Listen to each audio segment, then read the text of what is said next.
Bonjour à tous, c'est Aurélie, j'espère que vous allez bien. Aujourd'hui, on va aborder la thématique des passions parce que j'ai reçu un commentaire récemment d'une personne qui me disait qu'elle avait du mal à être minimaliste parce qu'elle avait pas mal de passions, notamment la couture, la broderie et donc pas mal de matériel. Et c'est vrai que ça peut être une difficulté à laquelle on est confronté, le fait d'avoir beaucoup de passions et donc du matériel et des accessoires qui vont avec et de se dire tiens mais finalement est-ce que je peux être minimaliste et avoir quand même des passions. Et donc dans cette vidéo je vais aborder 3 points distincts. Donc le premier point c'est pourquoi est-ce que le minimalisme et la poursuite de nos passions sont perçus comme contradictoires. En deuxième partie on verra pourquoi avoir des passions est très important pour notre vie, pour notre épanouissement, pour notre bien-être général. Et en troisième partie, on verra comment concilier vos passions et le minimalisme. Et donc, je vous donnerai 3 conseils très concrets pour allier les deux assez facilement au quotidien. Et le premier point que j'avais envie d'aborder, c'est pourquoi le minimalisme et la poursuite de nos passions sont perçus comme contradictoires. La première chose, c'est qu'avoir des passions, ça implique parfois d'avoir beaucoup d'objets, beaucoup d'accessoires, beaucoup de matériel. Et donc ça paraît aller à l'encontre du minimalisme qui lui est un mode de vie qui nous incite à nous alléger du superflu, à désencombrer tous les objets inutiles de notre maison pour avoir un intérieur, on va dire, plus ou moins épuré selon les goûts et les besoins de chacun. La deuxième chose, c'est lié à une idée reçue qu'on a souvent qui est de dire que le minimalisme, c'est vraiment avoir le strict minimum, avoir juste ce qui est essentiel à la survie quasiment. Parce qu'on voit des gens par exemple qui limitent leurs biens à 50 objets et donc on se dit que les passions c'est peut-être quelque chose d'un petit peu superflu, d'un petit peu superficiel, de pas vraiment nécessaire. C'est vrai que les passions ne nous aident pas à survivre mais elles sont plutôt là pour améliorer notre quotidien et donc on a l'impression que le minimalisme et les passions du coup ne vont pas dans le même sens. Sauf que tout ça c'est assez inexact parce que le minimalisme c'est pas posséder le strict minimum, c'est posséder ce qui est essentiel à vos yeux dans le but d'être plus heureux. Juste posséder l'essentiel pour posséder l'essentiel, ça sert à rien. C'est quoi le but derrière? C'est bien la joie, le bonheur qu'on peut ressentir. Et donc, forcément, c'est subjectif puisque votre façon d'être heureux n'est pas la même que la mienne, par exemple. Et donc, ce qui vous est essentiel ne sera pas du tout ce qui est essentiel pour moi. Donc, dans ce sens-là, si une de vos passions est essentielle à votre bonheur, dans le sens où c'est vraiment une source de joie pour vous, c'est vraiment quelque chose qui vous permet de vous sentir vivant, qui vous permet de vous exprimer, etc., eh bien, pour moi, ça rentre totalement dans le cadre du minimalisme. Et donc ça fait le lien avec le deuxième point que j'avais envie d'aborder, c'est pourquoi est-ce que c'est important d'avoir des passions dans la vie. La première chose, c'est que, comme je le disais, c'est une source de bonheur, de joie. Ça nous permet d'exprimer notre créativité, de nous sentir vivants, d'exprimer aussi qui on est, de renouer parfois avec des parties de nous qu'on avait un petit peu oubliées. Je pense notamment à ce qu'on aimait par exemple étant enfant. Parfois, on met ça de côté en devenant adulte et en fait, finalement, on retrouve parfois la joie de certaines passions. Dans mon cas, j'ai toujours été passionnée par les animaux parce que très tôt dans ma vie, j'ai eu des animaux et c'est vrai que j'ai réussi à créer du lien avec eux. Et c'est vraiment une passion qui m'a suivie tout au long de ma vie et c'est Yuri qui me dit souvent ça, quand je vois des animaux, mon visage s'illumine, enfin, je suis comme transcendée par une joie pure, presque une joie d'enfant et c'est hyper agréable. Donc je pense que c'est important d'avoir des passions et de garder des passions qui nous font nous sentir vivants et qui nous font nous reconnecter aussi avec des choses parfois assez profondes qu'on a un petit peu oubliées en devenant adulte. Les passions, elles sont également très utiles pour nous aider à nous changer un petit peu de notre quotidien parce que parfois on a des quotidiens un peu stressants ou un petit peu fatigants ou qui sont pas forcément épanouissants aussi. Et du coup, je trouve que c'est un bon équilibre d'avoir des passions à côté pour pouvoir se changer les idées, pouvoir relâcher la pression, pour pouvoir nous détendre. Je pense que c'est important d'avoir comme ça quelque chose qui nous permette de trouver un équilibre, de trouver une balance pour tenir le cap et garder une bonne santé mentale, émotionnelle. Et nos passions, ça nous permet également, selon bien sûr celles qu'on choisit, de créer du lien avec les autres, de renforcer nos relations.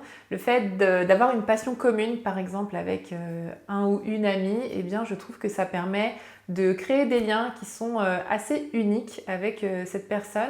Et donc je pense que c'est important d'avoir des liens comme ça avec des personnes qui ont les mêmes intérêts, les mêmes passions, pas forcément 100%, mais quelques passions communes.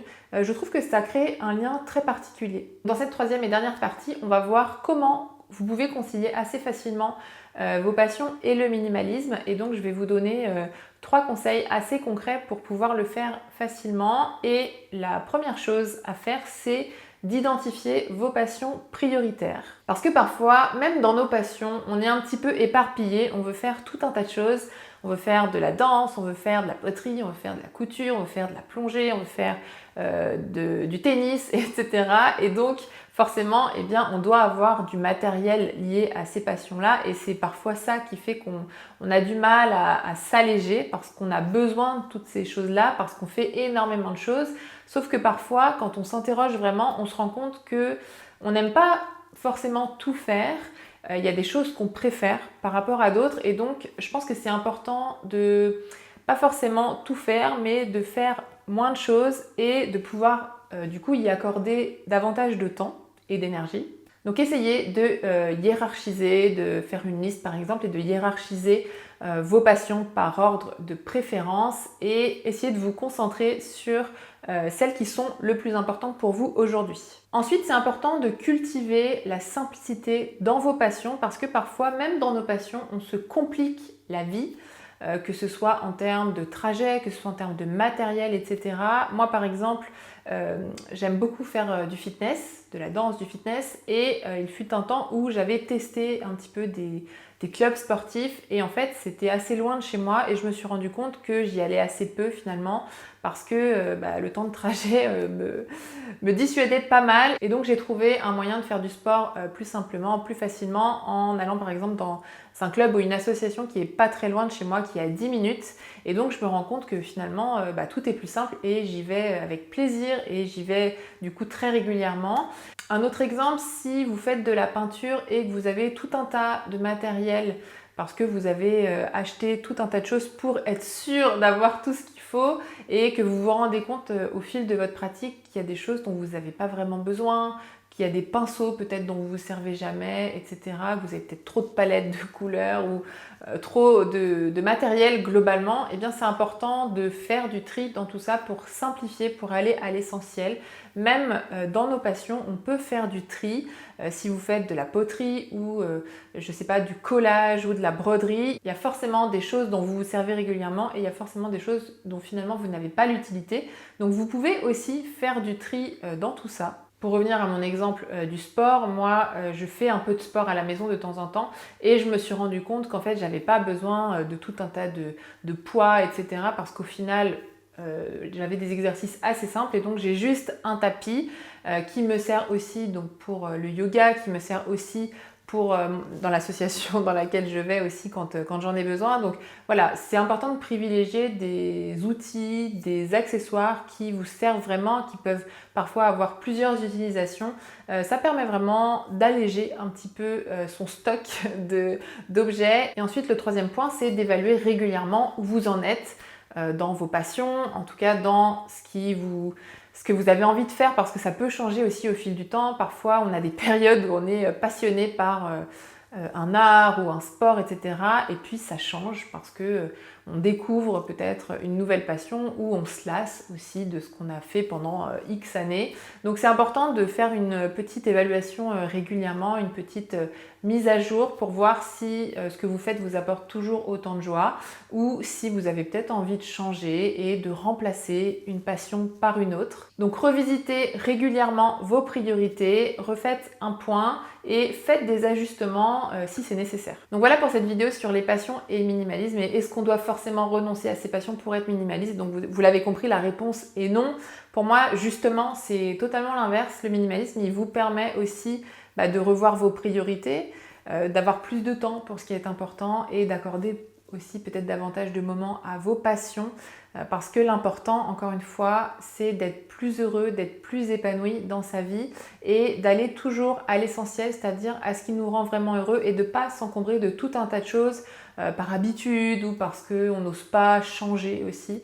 Donc j'espère que vous avez apprécié cette vidéo. Si c'est le cas, mettez-moi un petit like juste en dessous. Abonnez-vous aussi si vous vous rendez compte que vous regardez plusieurs vidéos de cette chaîne. Ça montre aussi votre soutien et moi c'est aussi important pour moi de faire grandir cette chaîne pour pouvoir diffuser mes messages plus facilement et au plus grand nombre, et je pense qu'on en a bien besoin. N'hésitez pas à me dire dans les commentaires si vous êtes reconnu justement dans cette vidéo sur les passions, si vous-même vous avez des passions et si vous allez faire du tri, si ça vous a donné envie de faire du tri dans votre matériel, peut-être dans vos accessoires, dans vos affaires.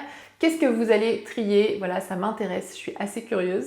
Et si vous avez envie de faire du tri plus globalement dans toute votre maison et que vous avez envie d'avoir un petit coup de pouce, eh bien vous pouvez recevoir gratuitement notre guide pour alléger votre intérieur et simplifier votre vie. Donc pour le télécharger, il vous suffit de cliquer juste ici et sur le lien qui est juste en dessous de cette vidéo. Et moi, je vous dis à très bientôt dans une prochaine vidéo. Salut!